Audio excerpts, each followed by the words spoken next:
Oh, it looks like it's being live streamed. So do we need to check the connection Across. or? I'm just going to check with LIL. Okay. We'll just hold off until we get the go ahead from you.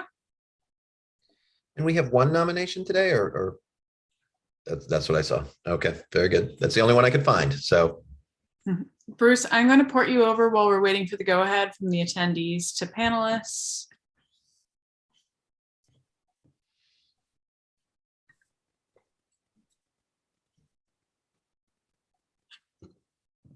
And once we get the thumbs up from Justin, we'll jump right in.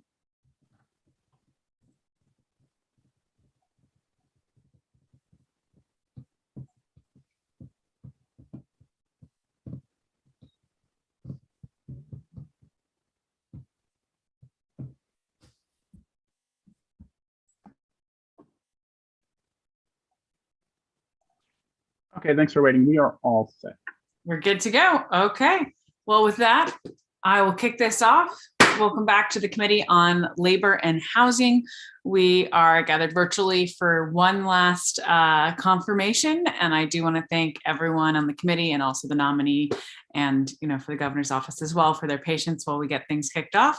We're going to start with really quick introductions and then jump right into it.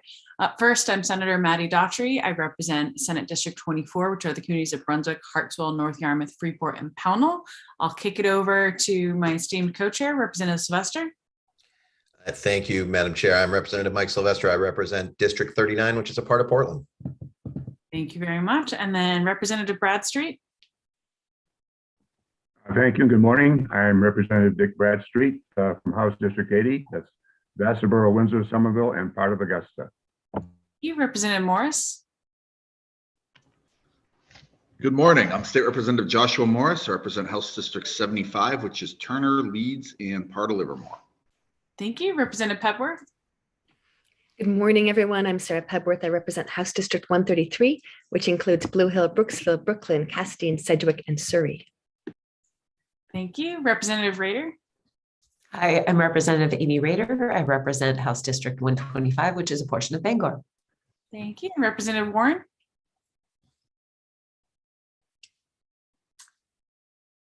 Hi, hello. I'm Representative Sophie Warren. I am very fortunate to represent part of my hometown here in Scarborough, Maine.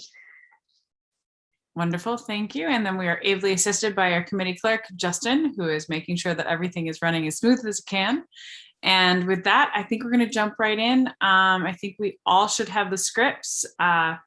Representative Sylvester, you got the script in front of you, good to go? Okay, let's jump right in.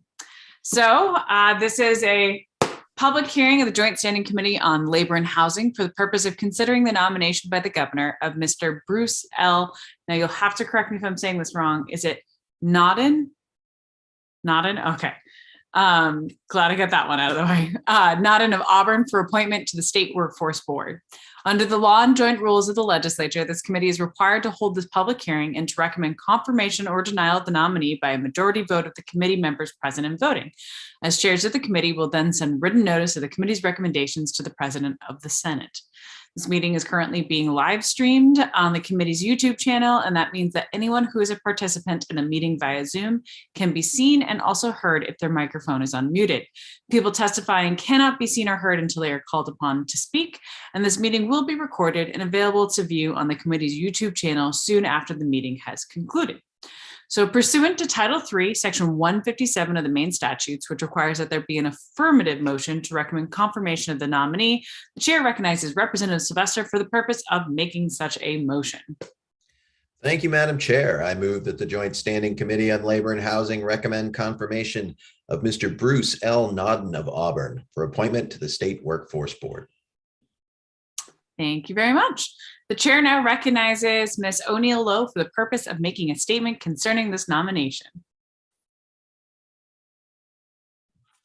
Thank you, Senator Daughtry, Representative Sylvester, and distinguished members of the Joint Standing Committee on Labor and Housing. My name is Melissa O'Neill Lowe, and I'm the Director of Boards and Commissions for Governor Janet Mills. I'm here today on behalf of the governor to speak in support of the nomination of Bruce Nodden of Auburn as a member of the State Workforce Board. The State Workforce Board can be found in Maine Revised Statutes under Title 26, Chapter 25, Section 2006. The board was established to ensure that the state's workforce development system helps Maine people and businesses compete successfully in a global economy. As you've undoubtedly seen from Bruce Nodden's background materials, he comes before you today as the founder and executive director of the Maine Prisoner Reentry Network. The Maine Prisoner Reentry Network is made up of member community organizations, agencies, nonprofits, prison ministries, Department of Correction representatives, county jail officers, employers, former inmates, and individuals directly or indirectly involved with prisoner reentry, and exists to measurably reduce Maine's recidivism rate. MPRN employs a local community approach to issues facing the formerly incarcerated and the community at large. Mr. Nodden is a community organizer with a noted self-described passion for addressing the needs of individuals who are re-entering today's workforce, and believes in a coordinated community approach by bringing together disparate stakeholders to the table as a coordinated team effort while addressing the challenges as a collaborative group as they intersect through the justice systems, jails, prisons, and Maine's workforce. Bruce has served in several roles on several different boards, including the Friends of the Cobbessy Watershed, the Maine People's Alliance, and is the leader for the Prince of Peace Jail Ministry to the Androscoggin County Jail, and will serve the State Workforce Board well with the knowledge and resources to bring a new light to a demographic of Maine's workforce that is not currently recognized. It is for these reasons that on behalf of the governor, that I would ask that you support the nomination of Bruce Nodden of Auburn to the Maine State Workforce Board. Thank you for your time this morning. I'd be happy to answer any questions that anybody may have. Thank you so much. Does the committee have any questions at this time? Seeing none, thank you for being here. The chair now recognizes Mr. Bruce L. Nodden for the purpose of making a statement concerning this nomination. Welcome. Thank you. Good morning, Senator Daughtry, Representative Sylvester, and distinguished members of the Joint Standing Committee on Labor and Housing. My name is Bruce Nodden, and I do live in Auburn. I'm here today to discuss with you my nomination to the State Workforce Board. I'm honored and humbled to be nominated and pleased to be here today. Most importantly, I'm a husband, a father, a son, a friend, and a person in long-term recovery from substance use disorder. If confirmed to the State Workforce Board, I hope my varied experience over the last 40 years as an employee, a manager, a business owner, founder and executive director of a growing nonprofit, and position on the Central Western Maine Workforce Development Board will be beneficial to the board and the greater community. I'm confident that my work in collaboration with hundreds of community partners in and outside of workforce development will serve me well as I participate in board activities. Thank you all so much for considering me for this position, and thank you for your service to the people of the state of Maine. Wouldn't be a Zoom meeting without me being on mute at least once. Thank you so much. Does the committee have any questions at this time?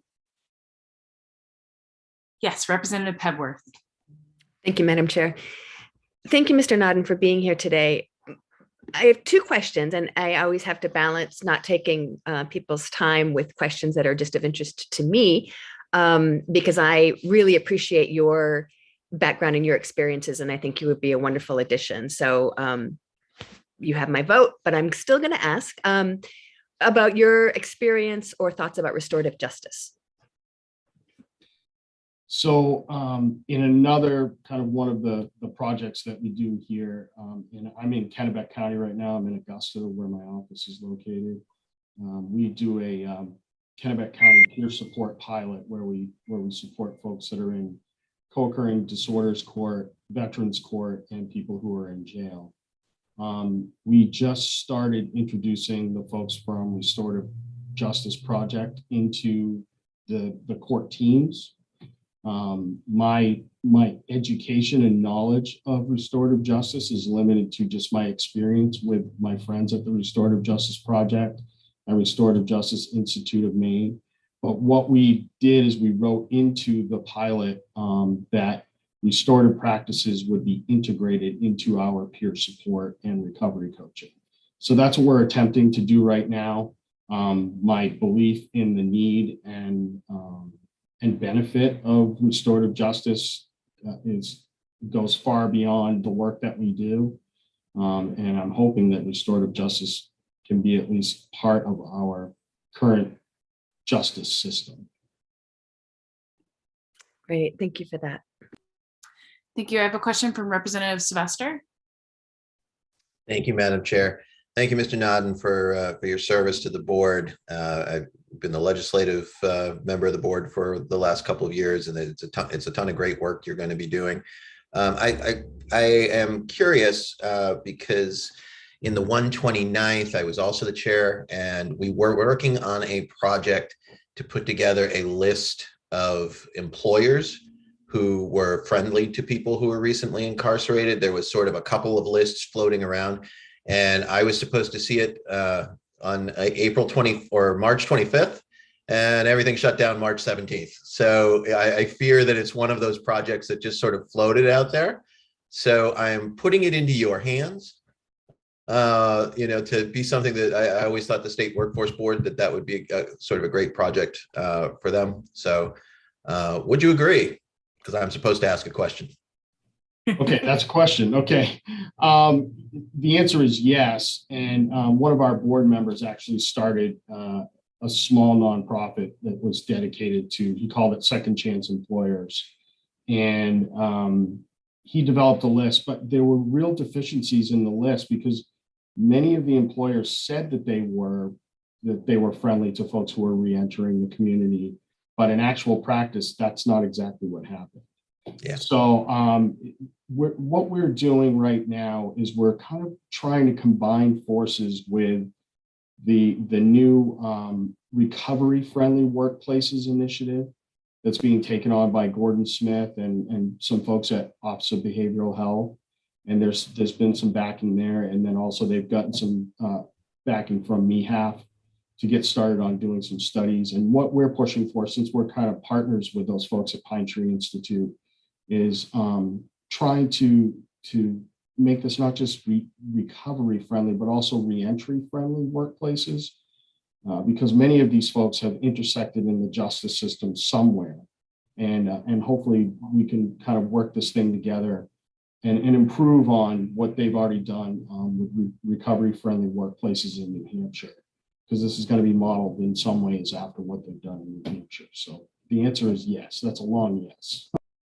No, absolutely. And I think, I know that part of the discussion had been for putting this list together was to be able to offer training, to employers, because it's easy to say yes. And then, as you know, the day-to-day can be something different. So I'm glad you mentioned the training, and that's part of the recovery friendly workplaces initiative is training for employers. And we do have, I have to just kind of single out one particular employer that's been amazing. Flow Corporation or Flowers Corporation, which is LePage Bakeries in Lewiston.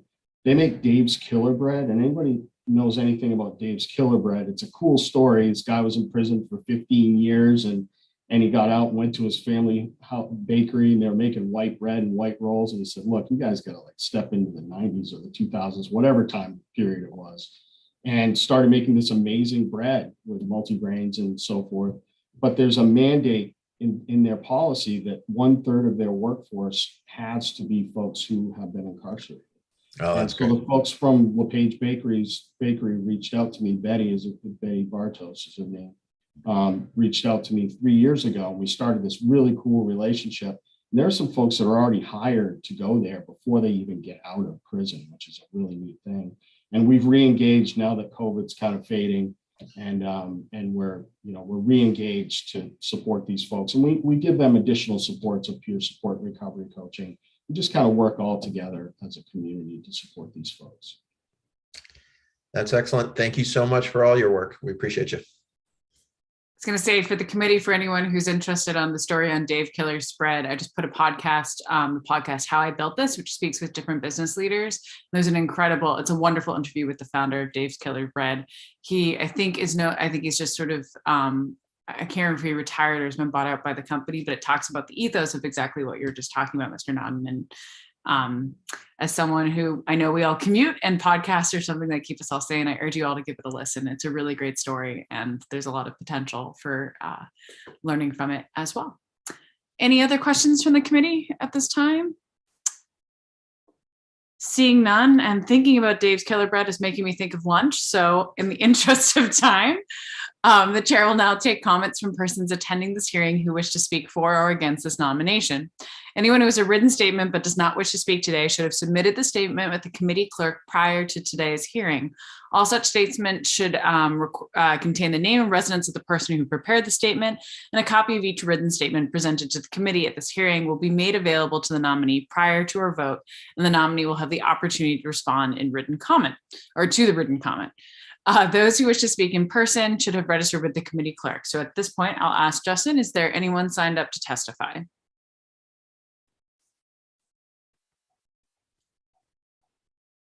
Yes, no, maybe. So not hearing from Justin, but knowing that there is nobody in the attendees room, I'm going to make an executive decision as chair that there is no one signed up today to speak. Hi, So, sorry about that. I was on a call. I'm here now. all good. Are you all set? All set. Just making sure no one had signed up to testify that we aren't missing, but I'm not seeing anyone in the attendee room. That is correct. Perfect. Okay, moving right along. So, all public comments having been taken, the committee will now proceed as follows. Review any additional written comments on the nomination that have been received, vote on the nomination, and notify the President of the Senate pursuant to Title III MRSA Section 157 and the joint rules. The vote must be taken within 35 days from the date of the governor's written notice. The hearing for this Joint Standing Committee on Labor and Housing for Mr. Bruce L. Nodden of Auburn for appointment to the State Workforce Board is closed. In accordance with the law, the committee may not take the vote on this nomination sooner than 15 minutes after the close of the public hearing unless all committee members who are present agree. At this time, therefore, the chair will inquire whether any member present objects to proceeding to taking the vote immediately. Is there any objection? Seeing no objection, the pending question before the committee is that the Joint Standing Committee on Labor and Housing recommend to the Senate of the 130th Maine Legislature that the nomination of Mr. Bruce L. Nodden of Auburn for appointment to the State Workforce Board be confirmed. In accordance with 3 MRSA Chapter 6, Section 157, and the joint rules of the 130th Legislature, the vote will be taken by the yeas and nays. A vote of yes will be in favor of recommending the confirmation, and a vote of no will be against the motion to recommend confirmation. Is the committee ready for the question? Representative Sylvester, your hand is raised. Madam Chair, I see that Representative Warren is no longer on, and I believe we're now at 6. I'm texting her right now to ask her if we can get back on. Good catch. Here I am just reading through my script. This is why it takes 2 to steer a committee, and all of us as well. Justin, do you mind giving a call to Senator Hickman, seeing if he's available, just in case Representative Warren is having internet difficulties? Sure. Thanks. Oh, here she comes. Representative Warren, can you hear us? Yes, I can. All right, we're just about to take the vote. So if you don't mind hanging in with us, we'll be done soon. Absolutely. Yep. All right. So the committee clerk will kindly please call the roll. Senator Daughtry. Yay. Senator Daughtry, yay. Senator Gearin is absent. Senator Hickman's absent. Representative Sylvester. Yay. Representative Sylvester is yay. Representative Bradstreet. Yes. Representative Bradstreet, yes. Representative Cuddy is absent. Representative Drinkwater, absent. Representative Gear, absent. Representative Morris. Yes. Representative Morris is yes. Representative Pepworth. Yes. Representative Pepworth is yes. Representative Prescott is absent. Representative Rader. Yes. Representative Rader is yes. Representative Warren. Yes. Representative Warren is yes. So we have 7 in favor, 6 absent. Thank you so much, Justin. 7 members of the committee having voted in the affirmative and 0 in the negative, it is the vote of the Joint Standing Committee on Labor and Housing, the nomination of Mr. Bruce L. Nodden of Auburn for appointment to the State Workforce Board be confirmed. Congratulations. Thank you very much. Thank you. Thank you for your willingness to serve as well. With that, Justin, I think that is literally all of our work for today, correct? Thank That you is all. correct. I think so. Well, thank you, everyone. Go enjoy lunch and have a lovely weekend. And congratulations, Mr. Nodden. And thank you, as always, Ms. O'Neill. So Thank you. Take care. Thanks, Melissa. Thank you. Take care.